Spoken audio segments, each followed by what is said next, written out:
This is the new bird cage, my dove cage. I found this crate on the side of the road, so I spray painted it black with a gloss clear coat. Came out pretty shiny, came out pretty nice, came out pretty good.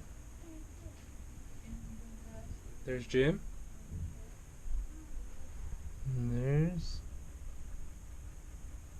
actually that's Jim. He's sitting on the nest, and that's Pam.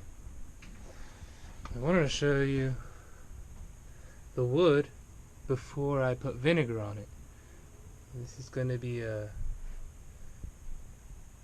weathered look. Now these boards were left outside to weather, but if you put vinegar on them, they'll get even grayer than this. So you can see, I'm going to title this Vinegar Natural Weather Stain. So you get an idea of what it's going to look like before, and I'll show you an after.